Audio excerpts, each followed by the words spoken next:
Viewer discretion is advised. Good evening, everyone, and welcome to the New to Wrestling podcast After Dark. We are continuing on our journey talking about the documentary, The Rise and Fall of ECW. This will be part 2 of most definitely 3 parts because Most definitely 3. we love to gab, especially about ECW. I'm learning so much. I finally know the full tea of what happened. I'm both shocked, thrilled, and excited for the next layer in Paul Heyman's career, especially after we're coming off of him being inducted to the Hall of Fame and WWE, which was a thrill, which we did an episode on that. If you didn't watch it, please go do so. I basically cry the whole time. It's totally fine. It's totally fine. I just want to do a little, I just want to say a little thank you for sticking with us, because I do realize we started this series and then just completely did other things. We were like, bye, girl, yeah. Sorry. But in our defense, it was WrestleMania 40. We were busy. There was a lot of stuff going on. So there was other stuff we thought you might want to talk about before. But we're back. We're back on track. We're gonna see this through to the end. And we might have a little surprise as far as a new to wrestling that isn't a Monday Night Raw or a pay-per-view in WWE. So I know, I'm really excited. All right. It's in the works. Things are in the works. Ideas, plots, plans, schemes. Always. So, okay. So where we last left off, we talked about how Raven literally crucified somebody. Right. Never forget. And I will say this documentary, this is just like total my own opinion. I like both loved and hated how this was put together. Like no I shade, get that. because it was kind of like it like didn't necessarily have like a flow. Like randomly, like yes, there was like beginning, middle, and end, but like randomly it would be like talking about like the pay-per-view timeline, and then suddenly it would be like who the Dudley boys were, which is great. I want to know who they are, but it's like, why are we doing this now? Like out of the blue, like talking about who they were. So I feel like it could have been maybe structured better. Yeah, and I feel like we go into a lot of like the feuds of like ECW or like specific feuds that are happening, which is like fun. But I feel like as far as like if we're just talking about like of a company, I don't know if I need every feud to be as detailed in its explanation. I mean, I eat it up, so I love it. But I will say, like, as far as like you're right. It'll like put you on a track of like, okay, we're telling this like story of the company, and then all of a sudden we're like, okay, hey, so this one pay-per-view had this one feud sometime and this happened, and you're just like, oh, okay, duly noted, but where is that in the grand scheme? Right. So that I'm just saying will affects the flow of the episode, just because we're going in, but I will say, and no one asked me, in my opinion, if I would have done it, I would have done like the rise and fall of ECW, just like not brass tacks, but like more like basic facts, and then maybe done a separate documentary on like legendary feuds of ECW. Right. Because also then it probably wouldn't have been 3.5 hours long. Like, and you would have been able to like more attention span focus on like the meat and the good stuff. But no one asked for my opinion, just a thought. So speaking of pay-per-views, Taz says we were not known at a national level and we wanted to be, and the only way to do that is through pay-per-views, at least in the trajectory of where they're going, because eventually they'll want to be on like national television. But right now it made sense for them to go the pay-per-view route. Paul says we had to make more money, we had to make more revenue to stay alive because we were up against billion-dollar corporations trying to hammer us. We needed ammunition to fight against those machines, i.e. WCW and WWE. We needed to go to other arenas, we needed to expand, because without expansion, we would have lost everything. Because they also need to be able to pay their talent, which we know ends up being a big problem in ECW eventually. But the fans, as they do, were the ones that really pushed to get them a pay-per-view by calling, writing letters. Paul basically said berating people. That sounds about right. Yeah, sound completely. They believed in ECW and it was their program and they were our army. But Paul's like, I thought this was so funny. He's like, we couldn't get on the air because people thought we were actually fighting. Like, they did not think it was real, like, quote unquote wrestling like WWE, WCW. They thought it was more like Ultimate Fighter Right. type of thing. And there was apparently this like huge push in the United States at that time to like not have that on television, I guess, because of the hashtag violence. I don't. Right. I think because of it's the nature of what the product was, Mhm. that it and because it was so reality like based, people had a hard time like separating it in the same way that people can like take or watch like WWE, even if you're like casual and know that it's like fake or scripted. Fully. I think because of the nature of the programming, people were like, I don't know if this is like for fun or not. Like so Right. right. And I I think and like I can understand that. Like yeah, if you don't know anything about them or just like um if you're not really educated on wrestling generally, it does look different. Like they do look different if you were to put the products side by side. So, fully. I can understand where that discrepancy came from. Yeah, I have a question. I always knew, like, growing up, I guess because I didn't watch wrestling, it was just it just to me was common knowledge that it was like quote unquote fake or like not real. Right. So I never really thought about it. But like you as a kid watching it, like was there a moment where you're like you Unsure. yeah, I mean, probably when I was like little, younger, right? yeah. But I think my parents did a good enough job of just being like, because there is a time in every young wrestling fan's life where they are sat down by their parents and they were like, "This is not real. Don't do this in our Oh, to house." your brother. Right. Yes. So they most wrestling fans have that conversation, so Mhm. it probably broke the illusion right around the time I had that conversation. I see. Okay. That I was just curious. Yeah, no worries. Um But either way, Hugh Pinero, who is the president of Request TV, what I've never heard of in my life, No, it's came and gone, and came and went. your Napster, your whatever, it came and Mhm. gone. Yep. Listened to the fans and finally put ECW on the air. Then this kind of seemed like a random like bloop in Revere, Massachusetts. And this is when Axel Rotten was supposed to wrestle but couldn't make it. The replacement falsified the documents, lied about his age, and basically like got his ass handed to him, like beaten Yeah. within an inch of his life. It So was oh sorry, go ahead. no, so yeah, so it was Axel Rotten was supposed to like wrestle in this event. Um, the replacement was a child, which no one knew. And he got in the ring with New Jack. New Jack he has a whole dark side of the ring. It says New Jack was involved in the mass transit incident on November 23rd, 1996 in Revere, Massachusetts. Mhm.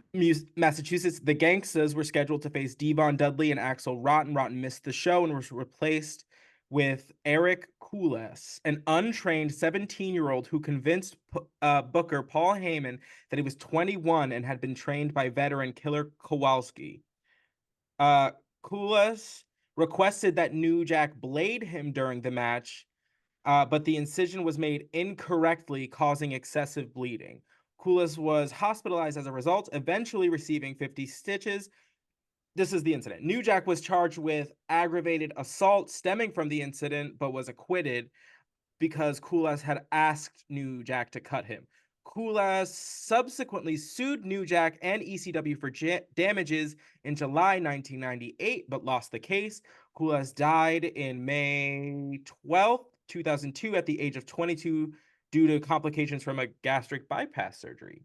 Oh, Oh, oh, oh. not where I thought that was going. But so that's a little bit Ooh. more on that incident. So yeah, so I knew he had gotten in trouble. I'm really mad at myself that the biggest shock for me was that someone at the age of 22 got gastric bypass. Yeah, I don't know. 22? 90s diet culture. Wrong. Right. That's horrible and that's Hmm. literally insane. But it's like again, if you're getting in the ring, you're getting beaten up and you have to like be prepared for that. I'm so curious if there was like actual document. I mean, it said falsified documents. So I guess they're talking about like he must He have showed a signed fake ID. waivers. He But like he do you had think a he fake signed ID. he signed. He probably Heyman probably asked for his ID. It was like, here you go. I doubt you need really Right. any more other than like Right. to sign waivers. And if you're a legal adult, you just sign the waivers. You don't need to necessarily put it through a whole, lawyer or anything. Oh If you yeah. think you're illegal, if he thinks you're a legal adult, he's just gonna give you the thing and be like, here you go, sign. Right. My only hesitation was that like I feel like Paul Heyman like at this time like rarely dealt in paperwork because like everyone's like, yeah, we didn't actually have like a paper contract. We just like shook hands.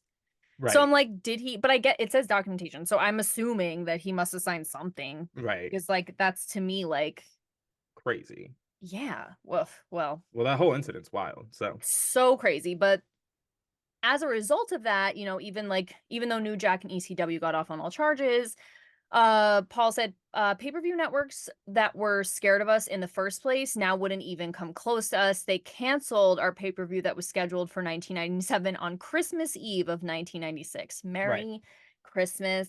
Yeah. Um, So yeah, this happened in November. Probably took them a month to like actually hash out the details, and then right. they were like, no. Just kidding. Right. So crazy. But Paul says I begged and pleaded and cajoled and cried and did everything I could to get us back on the air, and it worked. That's So, that and Heyman hustle. I was just gonna say, if anyone can talk their way back into something, it is Paul Motormouth Heyman. I don't know. Yeah, honestly. Smooth Talker Heyman. I don't know. But so on April 13th, 1997 at 9 p.m., they had their very first pay-per-view, which was Barely Legal, it was called. Yep. Yes. Really legal. Love the name Barely Legal. That Oh yeah, is yeah, yeah. They had some good pay-per-view names. so, and Paul says, I would have taken a Wednesday night at 3 a.m. live time slot if I had to do it from a parking garage in the South Bronx. I did not care. If I knew if you let us, we'll give you something special and we'll give you something different. So Yes. I also love this Joey Styles, who I love. I love I Joey love Joey Styles. Styles. Yeah. I mean, he's amazing because he also looks, and I mean this in the nicest way possible, so unassuming. Like he's Mm-hmm. just like like a smaller white guy with glasses, like kind of, and Just he's yeah. just like has the sauce. Like he just Mm-hmm. has that something that like every time he says anything, I'm like, I yeah, get it. Yeah. I'm hype, yeah. And he like, Which is amazing. And definitely a one of those instances where like Paul sees something in people that like other people don't necessarily see. yeah, You know what I mean? That's definitely like one of those instances where he was just like, "No, I like you. I like what you do." And so we're yeah, gonna like give he you the opportunity to like be the voice of ECW, which is and pretty cool.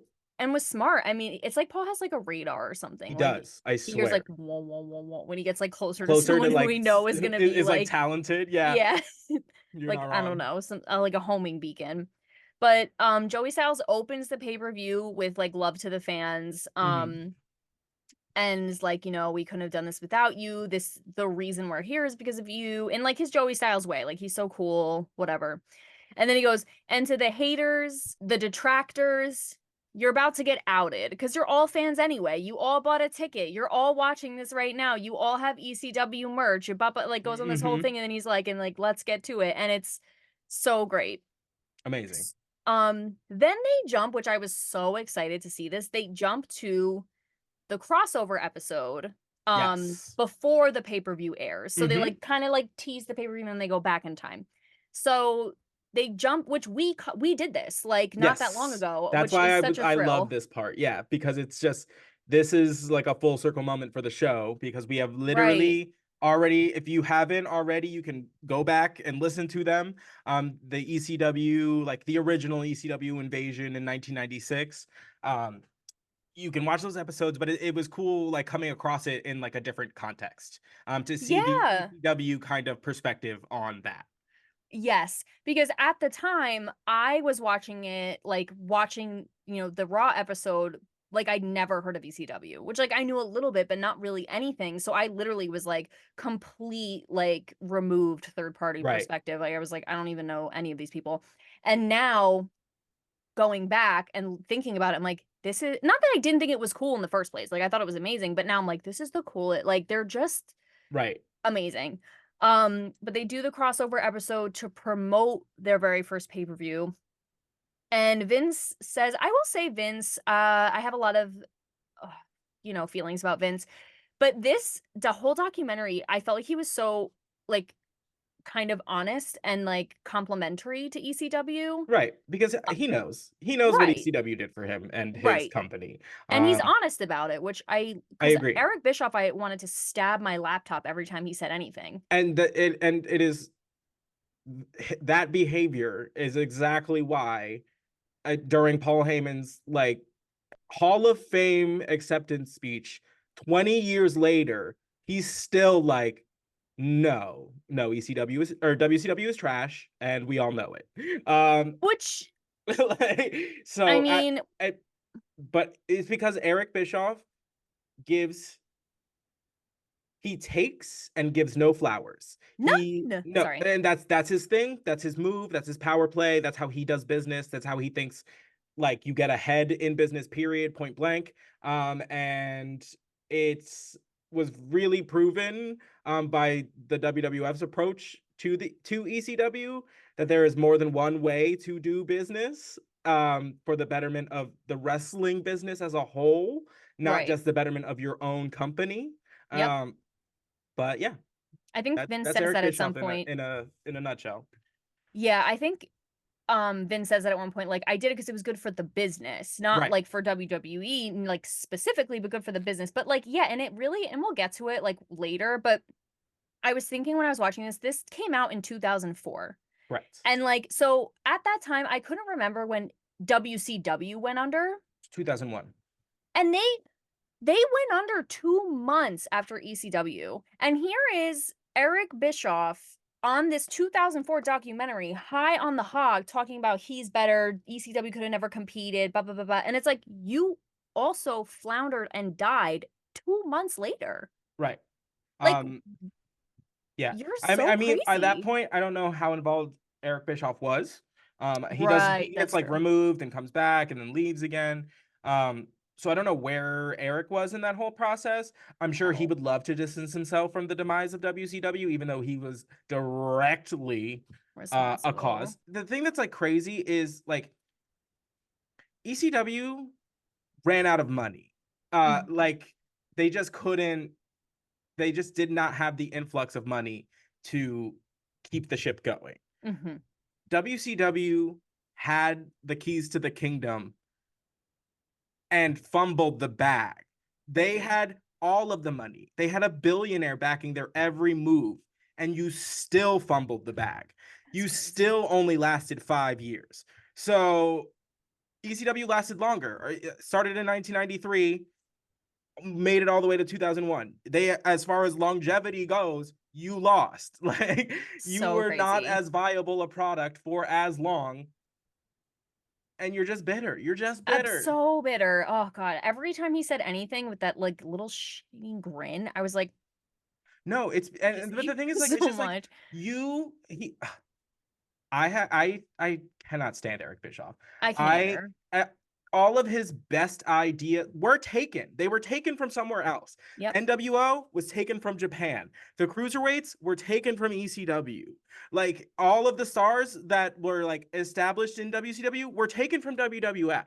Like you Mhm. didn't create anything. You've Mhm. just shuffled all of these people with all of your money and then put them all in one place and be like, yeah, I made something until they all realized that they all couldn't be the star and started turning on each other. Like, this is Yep. like, it's crazy. Anyway, but this So is not wild. the Bash WCW episode. Sorry. Yeah. No, I mean, listen, there's a rise one and fall of day. WCW also. We will get there. Ooh, I can't wait because I'm just gonna rip it to shreds. Anyway, so Vince says there's obviously something there when we acquired their talent, ECW chants would break out in the crowd. So there was obviously something to this. And literally also Vince, again, just being honest, we took their talent and people were like, yeah, ECW, there they are. So Right. they do a crossover episode. Um Eric goes, it wasn't surprising, Eric Bischoff, and I literally wrote whatever goofy. Um You're not wrong. You're moving not right wrong. along. Jerry also, I'm sorry, Jerry the King Lawler really irritated me in this segment too. Cause why? I just don't get why you have to whatever. Jerry literally goes, why would we as a company give valuable airtime to our competition? It's a question that has never been answered. And this is when Vince says, I thought it would just be good for the business. As a Jer- whole. Right.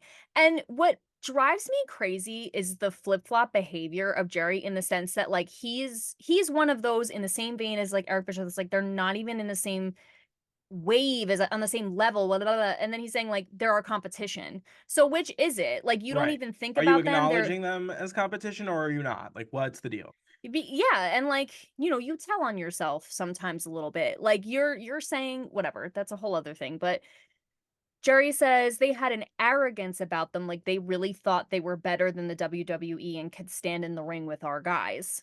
Um, and he just says, I just remember how small they were, like miniature wrestlers running around. I said Taz looked better on the Lucky Charms box, and he actually came after me. Right. So that little sequence where Taz goes after Jerry apparently was not planned. Right. And Taz was like, yeah, and they like go into they talk about like that the ECW roster like went into that like as a unit. They Yep, went in step together. And yep, like um I could see how that could be taken like the wrong way, you know what I mean? mm-hmm, Just as far as like being in an established locker room and then having other people like come in. But I also mm-hmm. see it from the ECW perspective where it's like they and Taz said it in the earlier in the documentary. He's just like, we didn't know what the reception of us was going to be, so it was Right. safer for us to stick together. Like, we didn't know if they were going to come in and like jump us. Like, it was safety in numbers. Like, of course we were going to Mm-hmm. stick together. Yeah. So I don't know. And Jerry does like, see, the thing is like Jerry does so much to like help them, but Right. also does so much to like talk. See, this is one of those things where it just feels like he's still in character, even though he's like not.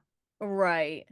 Like, I Yeah, don't know. I don't know, it just I was like, "You don't have to be like that." Like, again, I don't whatever. Especially But after the fact. Like, that's what I was gonna say. I was like, I just there's literally no point in being mhm. so nasty about it now because 'cause they're gone. Like, they're whatever. They were your coworkers now. Yeah, so, Most of their roster is now just at this point in 2004, like just in WWF or WWE yeah. at this point. So Yep.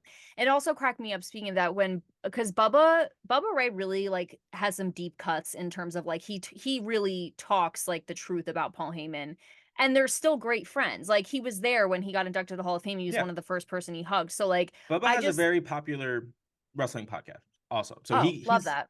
he's just a genuinely good talker. Yeah. He like but even like the things he said about Paul where he was like I think Paul is just like a really like bad business person. Yeah, Like someone might take to heart, but Paul's like, I don't know, could be true, who knows? Like and they're still friends. Like I just love that right. relationship is so honest and like Well, those are like that's how you know they're like actually friends. You know what I a mean? hundred When percent, 100%. because like I don't trust anybody that is just only singing my praises. Like I'm Yeah, I sorry, hate but you. like if no, literally, so like if like your friend can't be like level with you and just be like, yo, you suck at this, then like Swear to what are you God. doing? Swear to Like God. I It's don't so know. true. Um, and also speaking of unscripted things too, apparently Sabu falling off the R was which we already knew. You could We knew. clock that. I literally said that, which we guessed, like because I was it's like, obvious because the R went one way and he went the other, and mhm. he was caught. I don't know if he was just supposed to stand there or he was actually supposed to I think he jump, was supposed to jump, but but he it just fell. he just fell off the R. Hmm. Loved that confirmation. But it's so funny because they, Jerry's talking about how it was like, I don't know why we did this, blah, blah, blah. But all of the wrestlers who went to Raw said nothing but positive things, that they Right. had such an amazing experience. It was so great for them, for WWE. And Tommy Dreamer brought up a great point. He was like, that invasion started the Attitude Era because it showed anything could happen on Raw. Right. Anything. He's like, Another well, wrestling organization comes in. People are like coming through the crowd. He says at one point, like, Sandman, the reason Stone Cold gets to drink beer on TV is because Sandman did it first. Like, he did all these, like, analogies, and I was like, oh, oop. yeah. Which, Yeah, again, and it's really it's hard not to like just draw the comparisons, draw draw the the lines. correlations. Yeah. Right. Taz says WWE was not doing that fast-paced, aggressive style wrestling, and I love him because he's always like, and I feel, and this is just me, I feel that. Right, you got to remember he is currently at this point a WWE contracted commentator. So Right. Oh my God, I love him so where much. in 2004 he is working for SmackDown as one of the commentators. So Yes, yes, and he's a New Yorker. And I and just he's a New always feel Yorker. like try the tri-state and Philly and everyone, they're always like, what I'm saying, but do whatever you want. Right, Like, no, or literally, feel however you want to feel. You know what I mean? we're not gonna speak for you, but I'm I'm going just to gonna speak. I am gonna tell you. I'm gonna tell you what I think, Right. because I'm physically I cannot not tell you what I think. So It's so true. I just anytime Taz said anything, I was like, amazing. but he was No, like, yeah, I agree. I feel Paul Heyman created the hardcore style with ECW, brought it to the pay-per-view audience, and then like people, other organizations kind of Adopted. peeked away. Yeah. So then we really get into the ECW pay-per-view, Barely Legal. Again, love the name. Guys. Devon Dudley. Ooh, yes. So we are going to do a regular New to Wrestling episode on Barely Legal 1997. So look out for that. I'm not sure when, as far as timeline goes. We have guests coming up that I need to schedule around, but there will be an episode where we deep dive into Barely Legal 1997. You guys, what a I thrill. think Kelsey's gonna lose her mind. I really am. So be on the lookout for that. When I was watching this documentary, I was like, I hope we watch that at some point. Like that just seems, but the time, like you said, the timing is apropos because it literally is the exact same time where we're watching the regular show. So it just makes sense. So Yeah, do a so little... the New to Wrestling that we have scheduled to record next week is the April 14th, 1997 edition of Monday Night Raw. And this pay-per-view takes place on April 13th. So Crazy. Why not? Gotta see it. So Devon Dudley, who I also love, said we knew that we had to score big because if we didn't, it would be the end of ECW. We had to put everything on the line. The energy in the locker room was so intense. We were scared to death, but we knew we couldn't mess up because like they had to make an impact.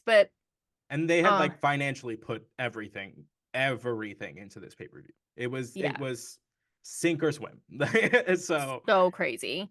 And they swam. Mm-hmm. Paul says it was the holy grail to us. We had fought so many battles for this. And I think Tommy Dreamer and maybe one of the wrestler also says something about it being like, to them, they called it the holy grail, like that night. Yeah. For them.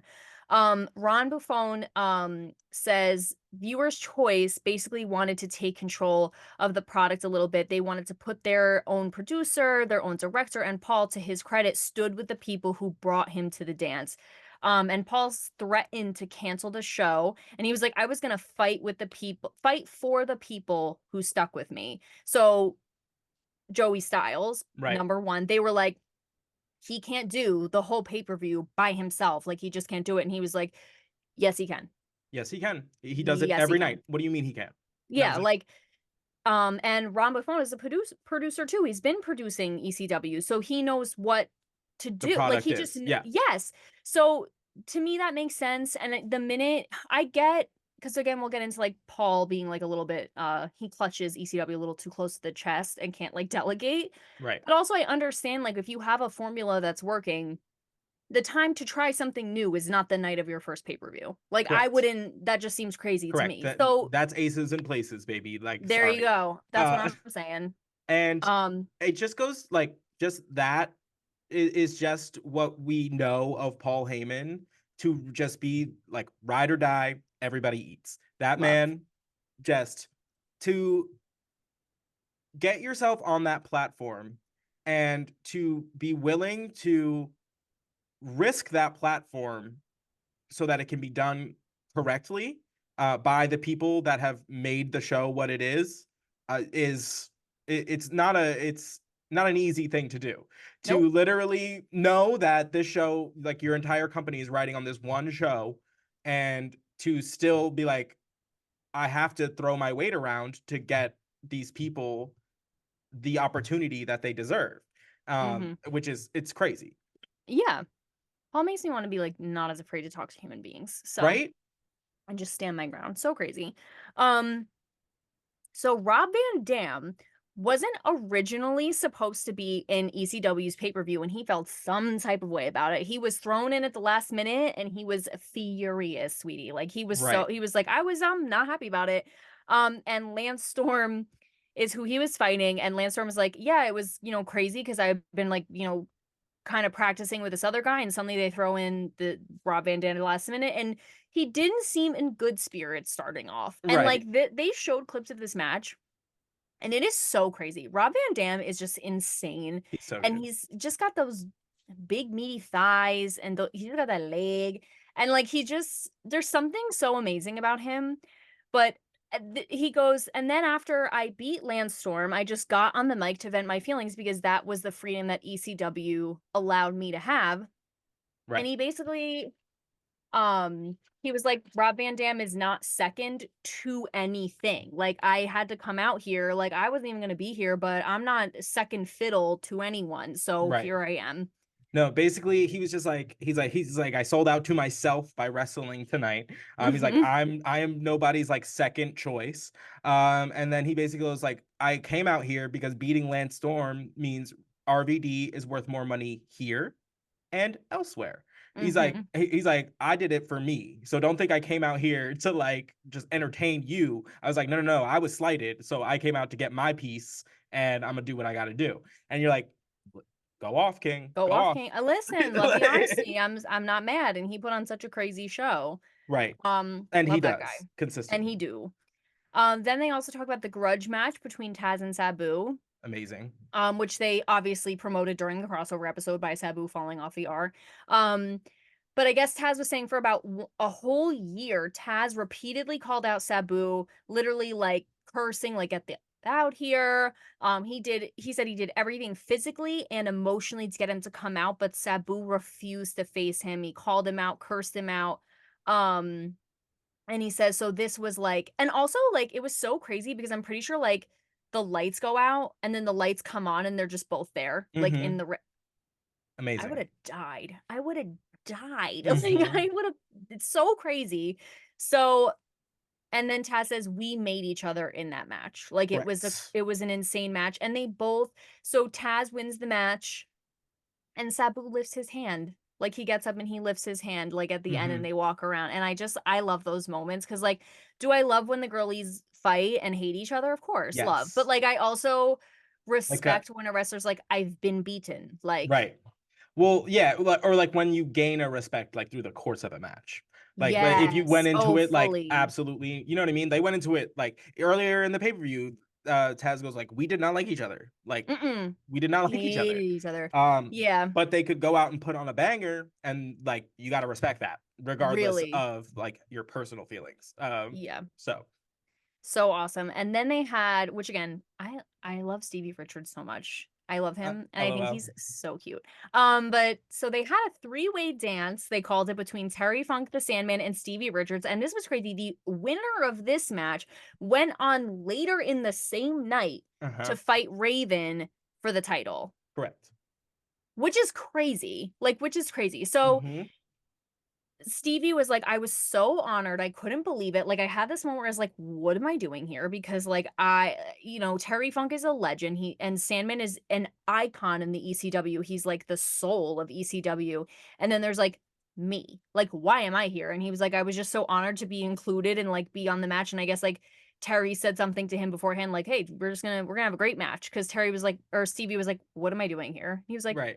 we're just gonna go out there and have a great match. Like, don't worry about it. And Terry Funk wins. I love the idea of this storyline.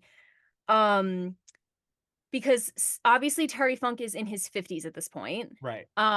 He wins this three-way dance. He goes on to face Raven for the title, and they made it this thing where Raven's like, you remind me of my father. He was a drunk and I'm going to beat the shit out of you and like Mm-hmm. whatever. And Paul says it was an quote unquote impossible dream taking place before your very eyes because he wins. He Right. beats Raven. Terry Funk in his, I think he was like 52 at this point, wins the ECW heavyweight title after wrestling two matches, one against two other people. the other one against the heavyweight. Like, it's just so crazy. It's And crazy. Paul's like, so their very first pay-per-view, Terry Funk is like the winner. And Paul's like, you know, people are like, oh, he's aged out, he's washed out, he can't possibly do this. But and so we made him the champion, and The he impossible dream is the what Paul impossible called it. dream. Yeah, for all he did for us, he deserved it. He truly deserved it. Right. I Because love that. we know, like, in the early days of ECW, Terry was the only like legend from that era that would touch ECW with a 10-foot pole. He Yeah. was the only one. So for the legitimacy that he brought, Paul felt like, you know, he deserved to have his flowers, and this was him giving him his flowers.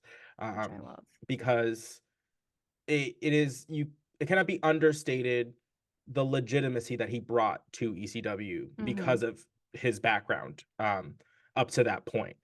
Because you needed to have those kind of like pillars in the wrestling world. Otherwise, it was going to be all too easy to kind of discredit ECW as like a gimmick or like Right. a one trick pony. The legitimacy that Terry brought in all of his like lineage and his whole family and that whole thing um, allowed ECW to be like multifaceted, which is important when you're trying to entertain an audience of different people. So, Right.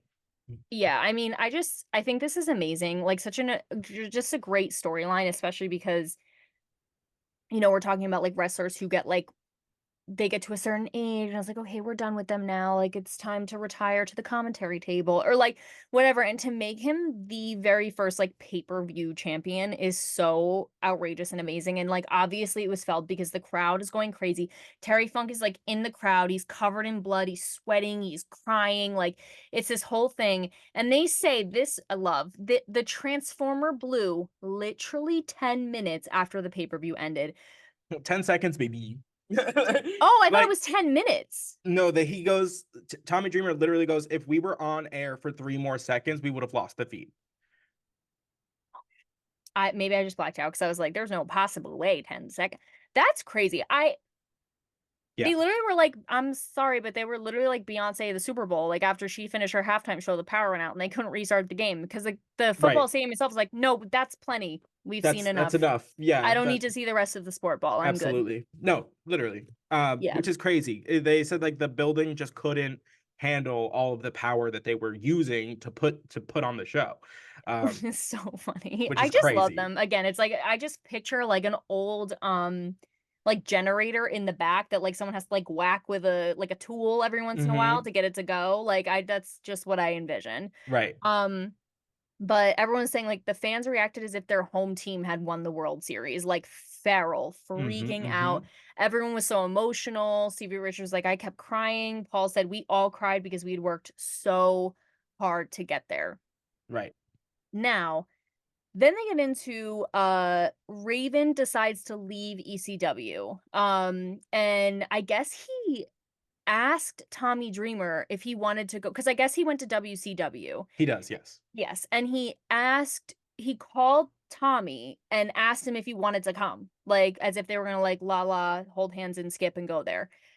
Which I guess did happen, It but happened a lot as far as with like, other wrestlers, yeah. yeah.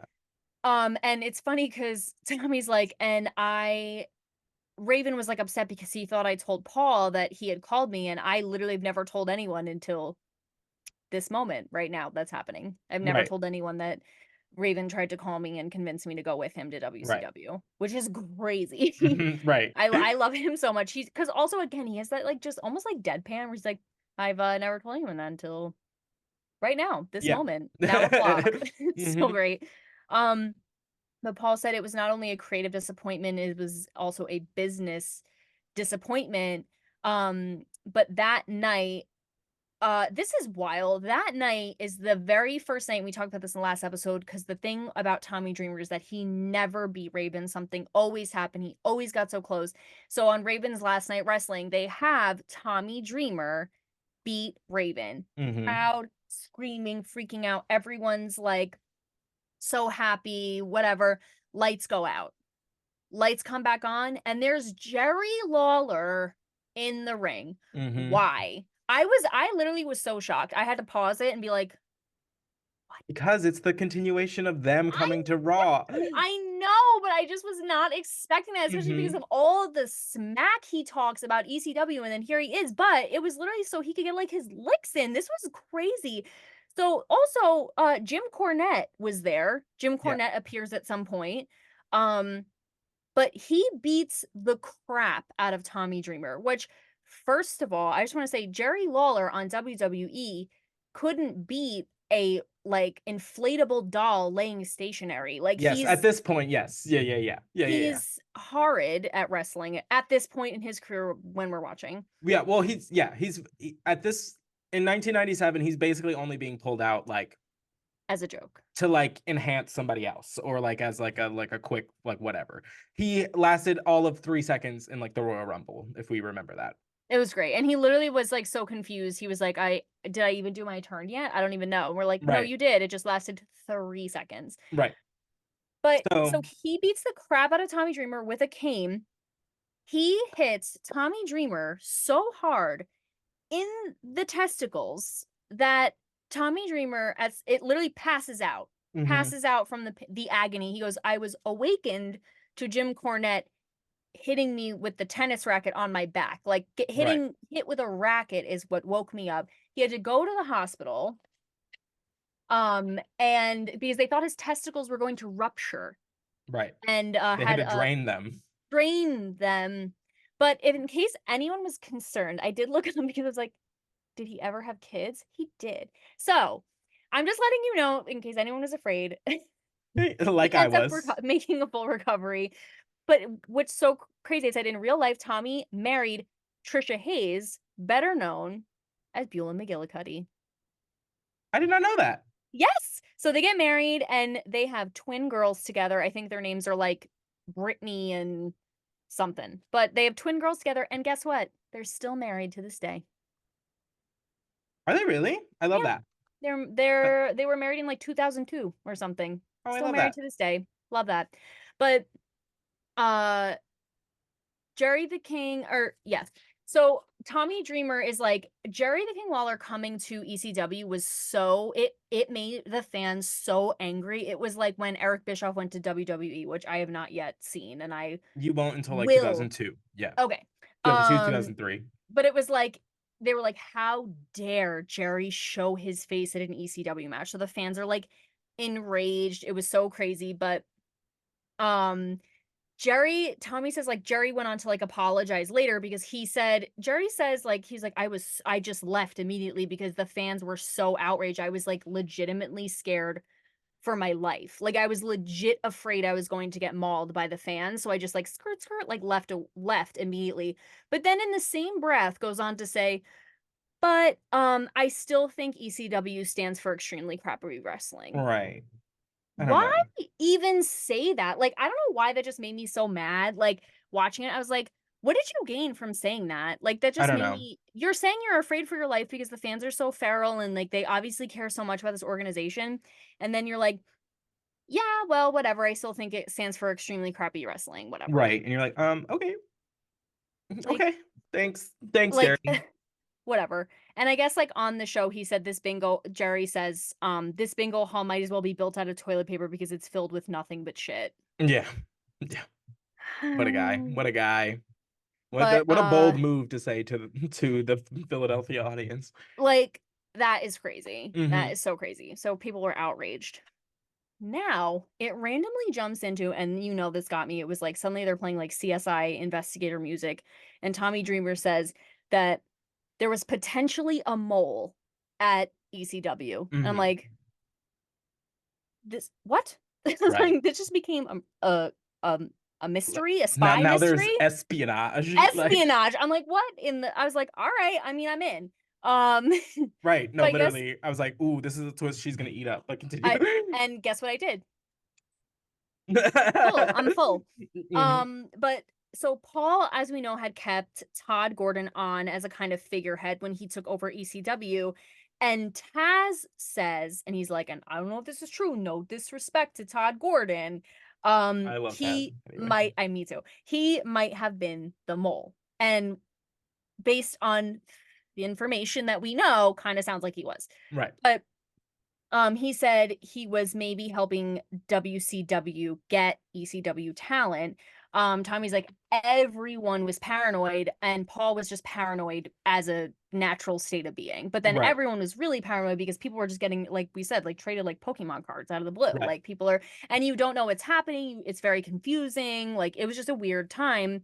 So Tommy says ECW and WWE, or WCW and WWE, were breathing down our necks, trying to take our talent. Everyone was trying to knock us down. And Paul is very paranoid to begin with. And Paul is actually, and then he goes, Paul is crazy. He broke into Todd Gordon's phone and played him all the messages of all the guys calling. So he says, me and Taz were at Paul's house and Paul played the whole thing. We could not believe that it was going on. It was Terry Taylor. It was Bill Alfonso. They were just talking about Great Deal Man. They're bringing us all in and they're going to do an ECW invasion at WCW, which is crazy. So they're like all doing all these negotiations behind Paul's back. Right. Without telling any of the wrestlers that are involved, which is crazy. Mm-hmm. They're just gonna like, what are you gonna do? Like, you're just like go into the office one day and they're like, oh, by the way, today we're gonna take a little drive all the way down to Disney Studios in Florida and do a WCW invasion. Like, when were they gonna say anything? Like, it's just so crazy to me. Right. I don't know. Wild. But Paul says, I don't, because he just like kind of keeps it very aloof. He was like, I don't know the real story behind it. I have an idea, but you never really know the truth behind people's motivations. So why waste time trying to figure it out? And basically, Todd Gordon is fired. It is said, so Paul Heyman goes on the air and says that Todd Gordon had put in his resignation because he has kids and he has a busy schedule and he just, whatever. Couldn't do the job anymore. Couldn't do the Yeah. time commitments, which, or whatever. is nice of him to say. But I thought this was kind of a dig a little bit when he says, and he knows that I will continue on his vision of ECW. And the way he leaned into his, I almost thought he was like, this was yours. And it's actually been my vision for so long that's making it so successful. But like, Right. I got it. Mm-hmm. Yeah. Because like everything Paul Heyman says has like a little subtext. Peppa. Yeah. Yeah, a little Peppa.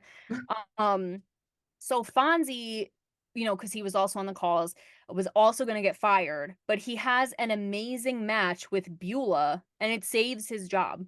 Right. And everyone's like, we didn't really want to see Alfonso go. Like, it was kind of sad, whatever. But then he has this crazy match with Beulah, and we were like, guess we got to keep that guy. Right. Because Paul literally says it was 5 of the most intense minutes in ECW. They beat the crap out of each other. Right. And objectively, she's not a wrestler, and He's he not a is a wrestler. retired referee. Like, right. And they had an insane, amazing fight.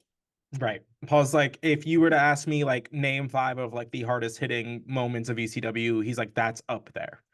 Which is saying something, because there's a lot of stuff that happens. I mean, the hardest hitting is like every match in ECW is like the hardest hitting match you've ever seen in wrestling in your whole life. So the 5 of those, that's crazy. But there's literally one part where like Alfonso is like upside down against the ring pole. He's Beulah tied to lays the tree up a chair. of woe. Upside down? Yeah, that's what it's called? Yeah, tied to the tree of woe. The tree of woe. Yeah. I learn something new every day on the show. That was our goal. So well done. Go. Tree of woe.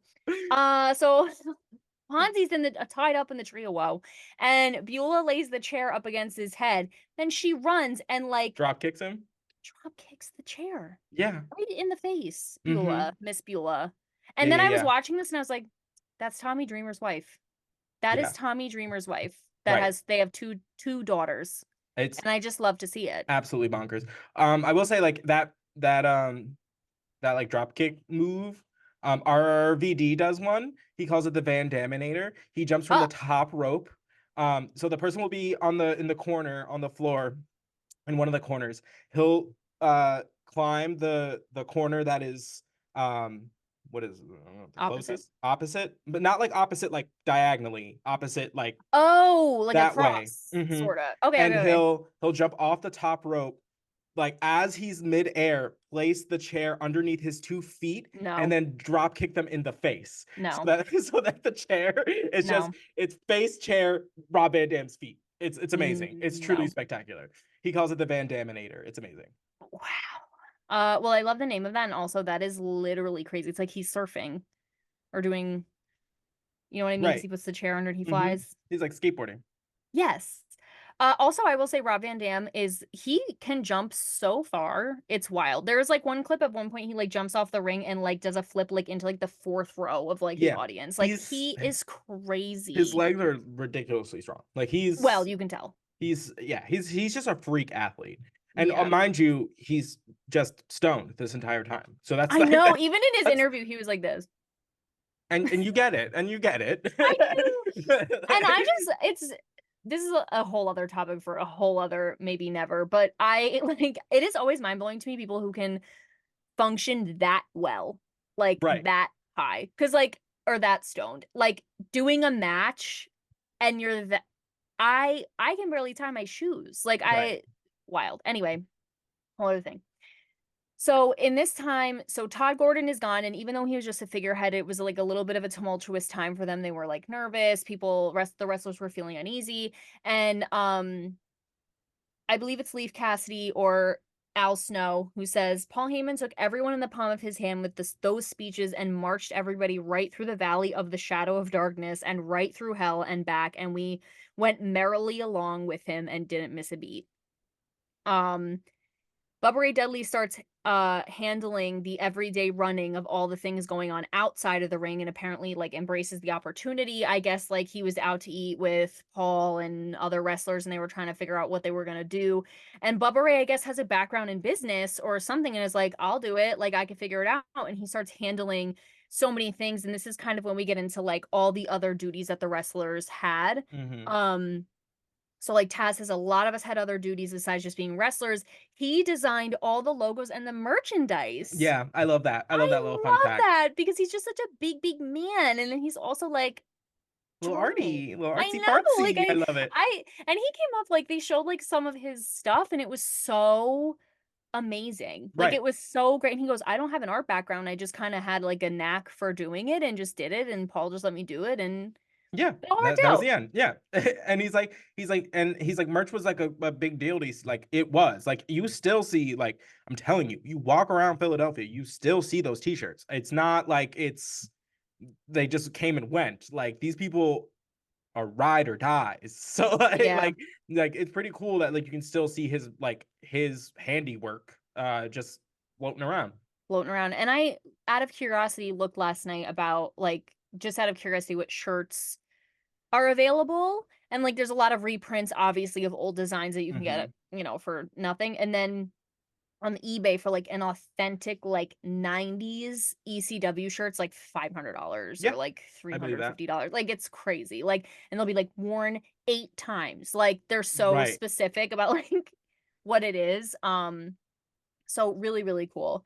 And then they were saying like everyone seemed to put the company well above their own personal interests. I love this fact. So I guess Stevie Richards was doing like phone stuff, like he was like ticket sales, Right. whatever, but his voice is so distinct. He was like, but I didn't want people to know that it was me answering the phone, taking like their phone orders for stuff. Right. So my fake office name was Lloyd Van Buren. I love that. Which is ridiculous Sounds like and a cartoon amazing. character. Yeah. It does. Like to me, that sounds more like a wrestler than Stevie Richards. Right. Like Stevie Richards sounds like he works at the office, and Lloyd Van Buren sounds like a douchey wrestler. Amazing. No, yeah, true. Yeah, you're not wrong. Yeah. I loved that when they go into like the people like shipping the merch, which was like Devon, Tommy, and Nunzio. He's like people never really understood like if you went and like purchased a t-shirt from us, it was one of us packaging your order. Which is crazy. That's so wild because it's so not the case. And like it just what a cool fun fact. You know what I mean? Yeah. Like imagine you get an Orville Peck shirt and Orville Peck packed it. I'd die. I'd I'd never die. wear it. I Yeah. would literally die. And like, I think it's cool because this documentary came out in 2004. So obviously a lot more ECW shirts and merch was probably still in circulation at that point. Not that they're Mhm. really not now, but like watching this documentary and realizing that you have a shirt, like finding this out that you have a shirt Right. that like Tommy Dreamer might have packed for you, and you're like, Right. like Right. finding this out like time After the later. fact. Yeah. Yeah. Yeah, like I just find that so amazing.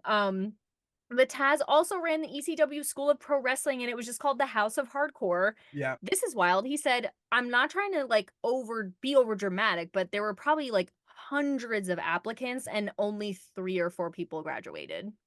Yeah. Which is crazy. I really thought I guess I should have looked this up. I wish they had gone into who the 3 or 4 I tried looking it graduates up. were. It didn't Oh, really did you? have too much. Like I Wish couldn't I like knew. actually like find them. Me too, honestly. 'Cause they, are on another plane of Right. existence. How is that even a real thing? Mhm. So crazy. But Dawn Marie says it was a bunch of young, hungry, talented wrestlers that wanted to succeed, and if we didn't grow together, we were gonna fall apart.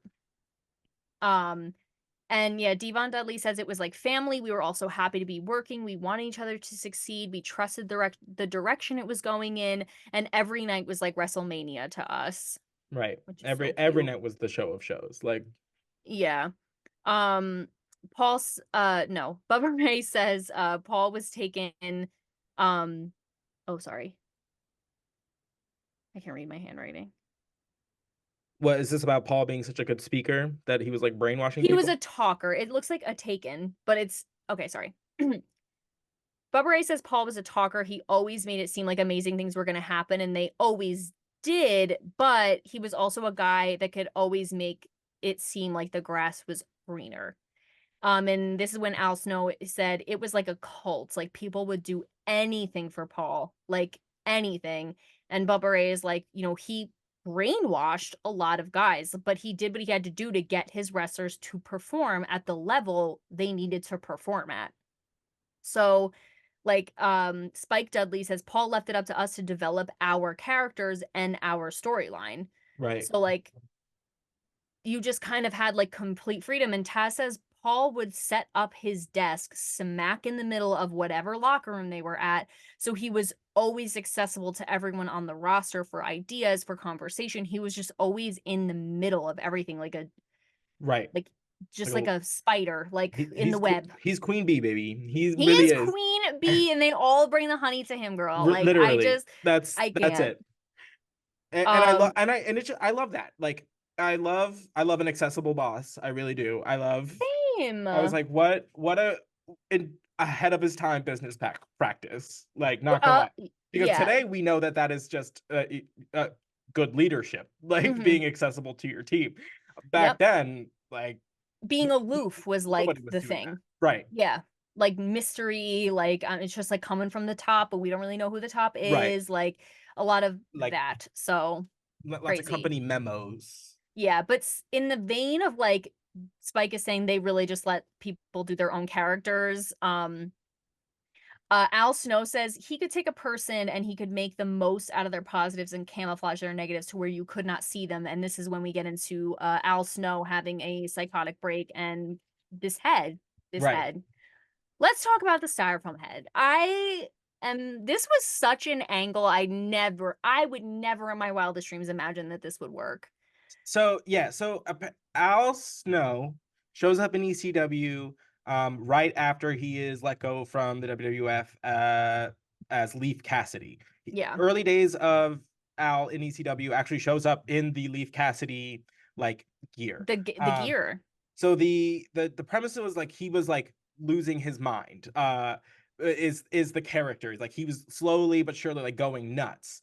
Mm-hmm. So he talks about how the bingo hall that ECW was out of was across the street from where they build the floats for the Mummers Day Parade. If you're not from Philly, look up the Mummers Day Parade. I cannot go into that for you, but but he finds this head that reminds him of a conversation that he had with Mick Foley Of course. about Mick Foley was just pretending like this head was like his girlfriend.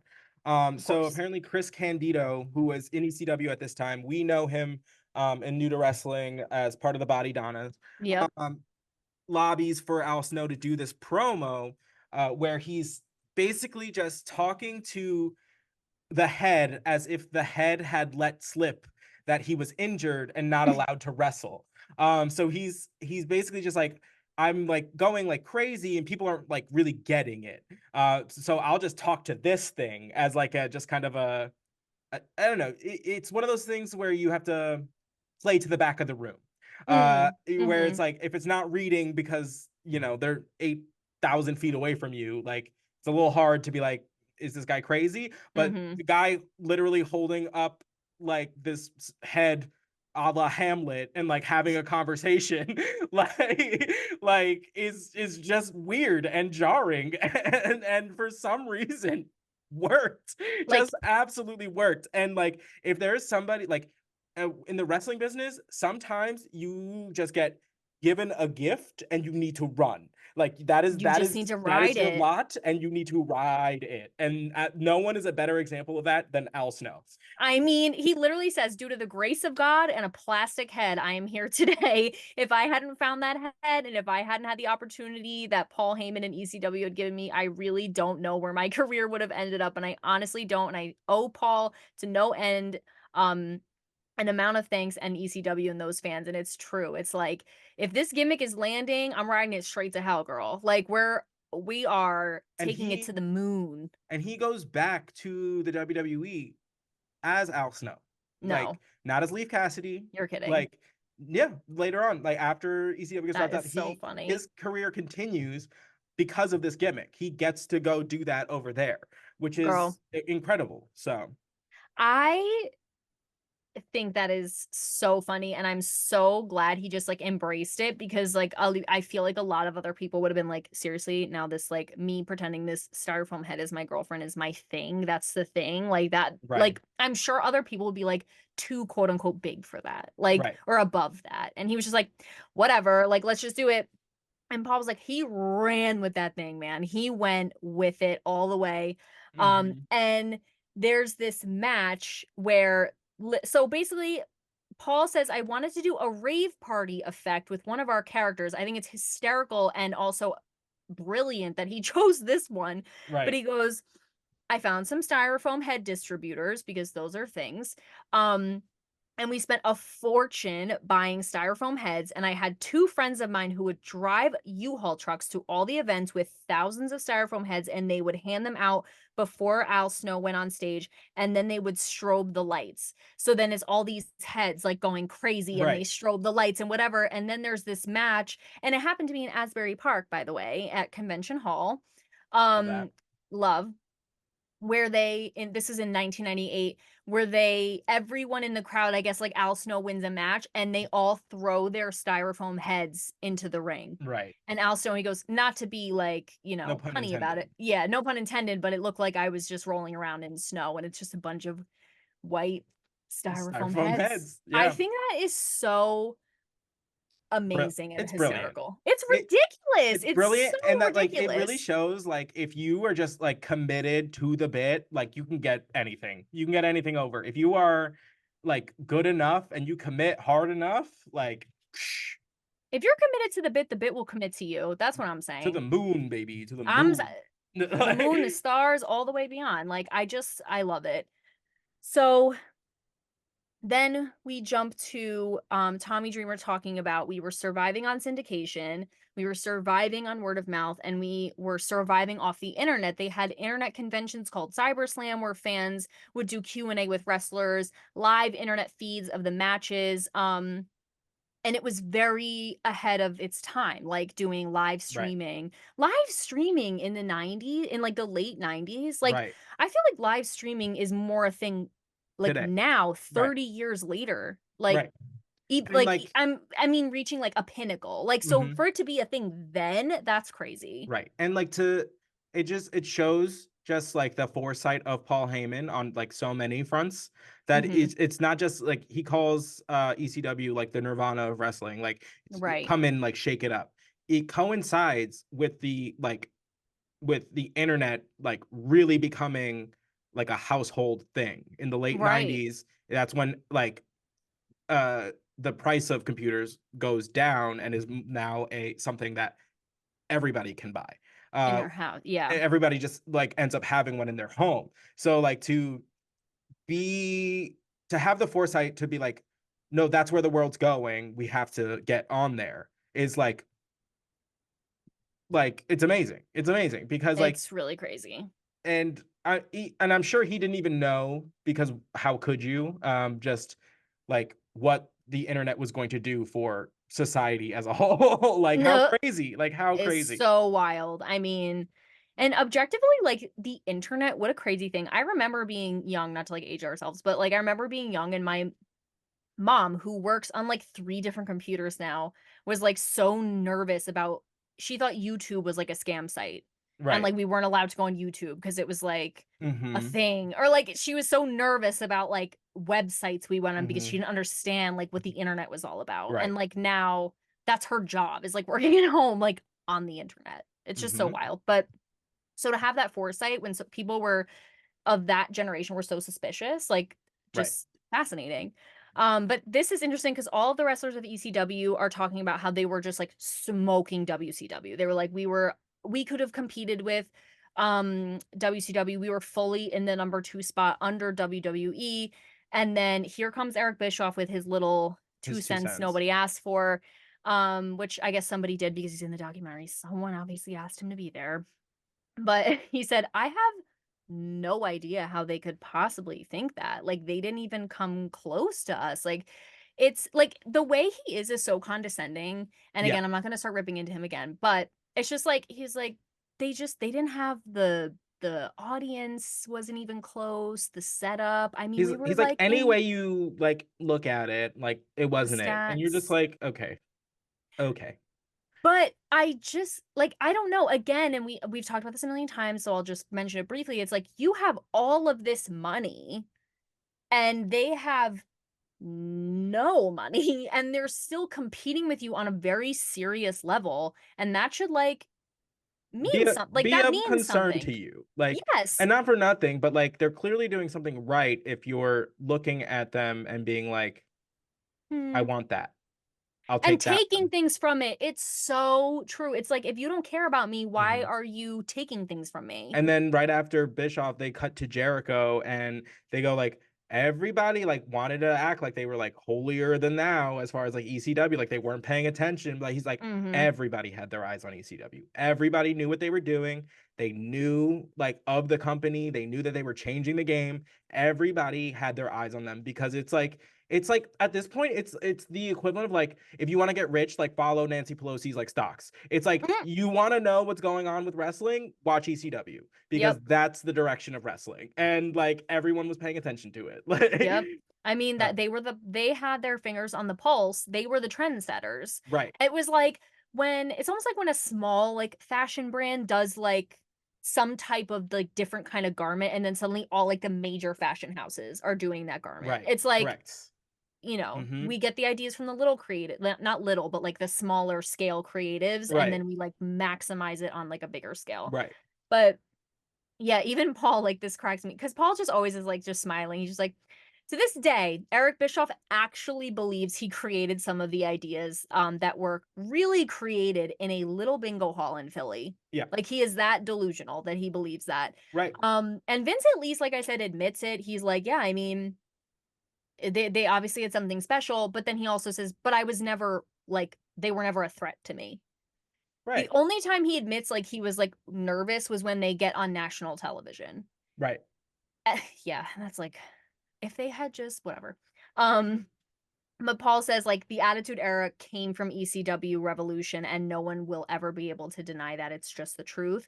And Mick Foley says like I believe there's some truth to that. Like I Right. believe like a lot of people were looking at ECW for ideas for that style for the Attitude Era. And he said when I first came to ECW, chance of you sold out or ECW when I did anything hardcore. Right. So like he would do something crazy and people would start chanting ECW because they know where that style came from. And he says, I believe had it not been for ECW, you would have never gotten the WWE attitude. Correct.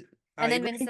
Vince says, well, we always had attitude. This is so funny. It was just more verbal than physical. Right. Vince? Okay. No. We know what it is. We know what it Yeah. is. But it's fine. Yeah. So then Bam Bam Bigelow comes to ECW, which The what a beast from the chonk. east. I What a love it. guy. Because he's from Asbury Park, yes? Yes, he's from Asbury Park. I love that guy. He has a match with Taz and Asbury. This is wild. So obviously this is Bam Bam Bigelow's hometown. Go off. They have a match. And basically what happens is Bam Bam Bigelow jumps on Taz and they land and go through the ring. Right. Which they didn't clarify, but this was intentional or not intentional? I'm assuming intentional because I'm assuming intentional too. You have to like make the hole. Yeah. Right. Because I was like, if that was not intentional, that's really scary. But, I was like, there's a problem with that ring. somebody get OSHA in here. This is not safe for work. LOL. But they go through the ring. There's like minutes go by. The fans are on their feet, craning their neck, trying to see what's going on, like whatever. And Taz, like, meanwhile, Bam Bam Bigelow, who is a humongous man, is just on top of me. Like, it was just the mat, my body, and Bam Bam Bigelow on top of me. Right. So Bam Bam crawls out first. He's kind of like delirious, whatever. And, Taz is still not coming up. So Bam Bam just reaches in the hole, yanks Taz out, covers him, wins. Right. He wins the TV title, which at that point, like, Taz was pretty like unstoppable as far as ECW goes. So it was a big deal. And Paul Heyman like gives Taz like kudos. Like he's like he lost graciously. And then comes back and has like a promo where he's like, well, now I'm even, more motivated. Like, which we live for. We love that. And it goes to show like Paul understood the like adage is like you can lose, but it has to mean something. Yes.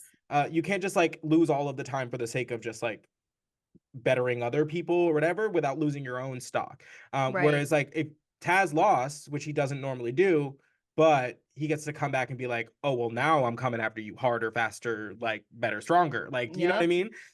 So like Paul understood that. Like, it's just like such a great wrestling mind. I don't want to blow his head up too much, but still. Yeah. I mean, we know. We know. But this gets into the FTW title. Love that. That Taz creates. Basically, he's so enraged. He like really feeds into how like angry. He lets the anger motivate him. And he basically comes out one day and is like, I don't need like the TV title, like whatever. I already have a title. So he was actually trying to go after the ECW like world heavyweight championship. Okay. The big one. So Shane Douglas had it and was injured. And they weren't letting like Taz like go after it. So he was big myth. I would be. And he's like, you know what? I got my own belt. Don't worry about it. And so basically he just like he's so mad that he just like makes his own belt and it's just like, I'm just gonna call myself the world champion. Doesn't matter. Which is great. Crazy. I love that. And I love the juxtaposition or like the read of like it's he was going after the world championship and then the title that he ends up embracing, embodying is the F the world championship, which also is like on one hand it's like it's almost like a play like a verbal like play on words, thank you, where it's like F the world but also just F the world championship. Like I don't need your world championship. It's so genius. It's just so subtle and so good and I just love it so much. And they just like let him have a title. They're just like, yep, that's him.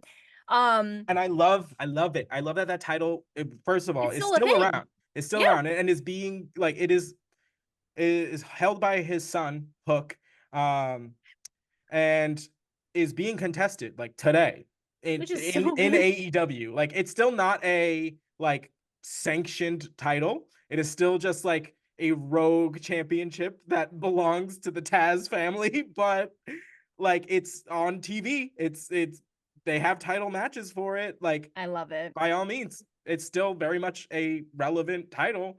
I love it so much. And I know we've said this before, but the fact that I can't imagine that feeling of like you created this title and now your son has it. Like I just feel like that feels so good in my spirit. Yeah. It's got to be cool because he's also like doing commentary like for his son's like matches sometimes. Like What a time. So good. There were at ECW, there were only ever 2 people to hold the title. I'm just mentioning this because I think this is funny. There were only ever 2 people to hold that title, and it's Taz and Sabu. But because Taz's name was literally engraved on the title, Sabu just like takes a like piece of like white tape and like Just tapes like over it and just writes it's like like seven. Sabu in like blue And marker. Sharpie. Yeah. It's so funny. Then we get into the Dudleys and like how kind of like the Dudleys became like the heart and soul of ECW and like the textbook definition of a heel. Oh, Like so bad. I have never in my life, I'm literally getting chills, have never in my life heard some of the things that they said. And I know we only got like a tidbit of the things that they said and Yeah, did. they were heinous. They were absolutely heinous. And Paul says people would come just to watch them get beat up because people hated them so much. Right. I Yeah. cannot imagine. And I know we talk about this all the time, how like being a heel is like must be so thrilling and fun and free and Mm-hmm. whatever. But also at the same time, like living in the being such a heel that you're like with ECW fans who are so crazy, like you're almost like in the constant threat of death for like your entire career, which is so Yeah. crazy. But they relished it. Like they were Lived like, for it, yeah, lived they were having like such a great time. Like you can like when they talk about it, they're like, oh, we would say anything. We would say anything, girl. literally, and it did not matter. Like They I was cracked like, me we were up. gonna say anything we needed to say to get them pissed off at us. Like, And they were as in their interviews, they're just so like level-headed and like quote unquote normal, whatever that means. Like, you know what I mean? right. Like you just Mm. don't think that because I did not know really anything about the Dudley Boys other than the little things that I know from our Mm-hmm. conversations. So being like they were the biggest heels, but Right. they seem so nice, like in real Right. life. But Right. obviously they're characters. But Devon says we were the most hated tag team in ECW. We were taking on people left and right. Like they were fighting fans, they were fighting Mm-hmm. refs, they were fighting like literally everyone.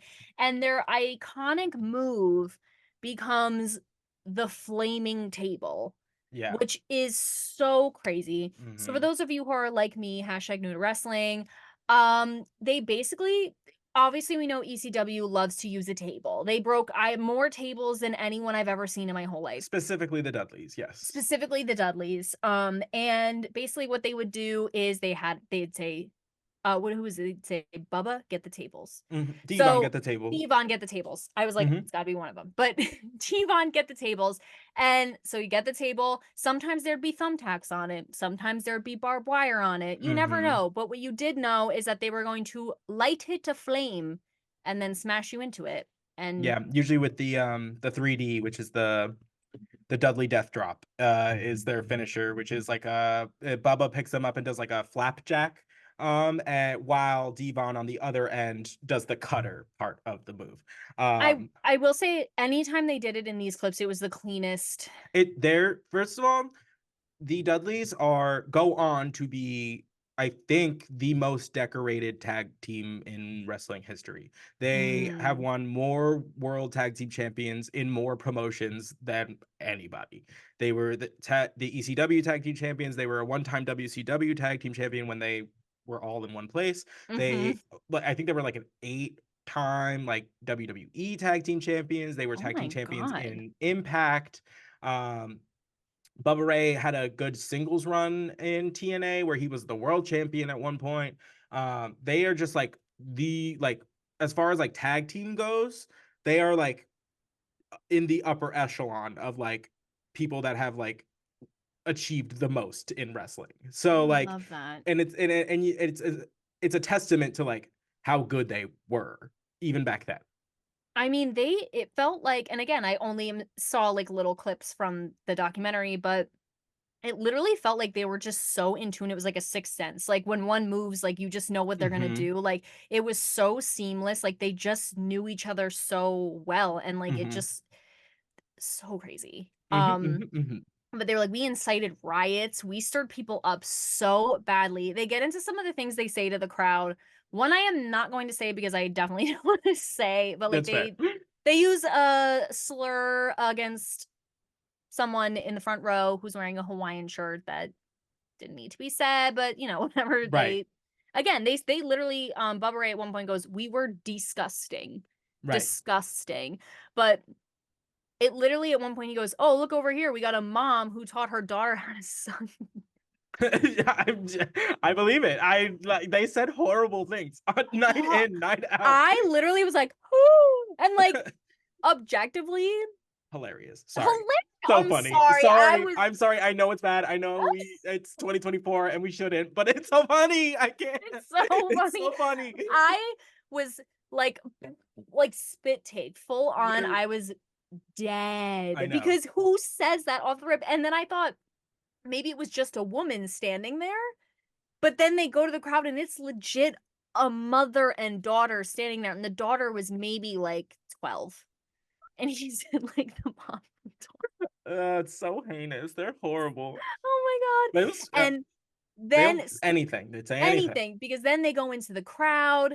They're like, he starts fighting with the guy, and then he's next to the mom and the daughter, and she's clutching her like so protectively, and the mom spits in Bubba Ray Dudley's face.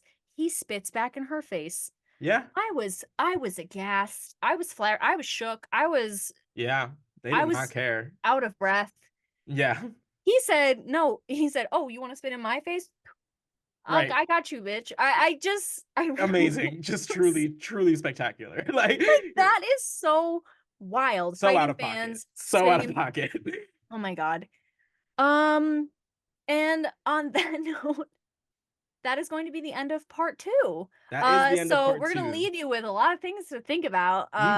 Spitting things, tables, flaming tables, the Dudleys, barbed wire, Tommy Dreamer's mangled testicles.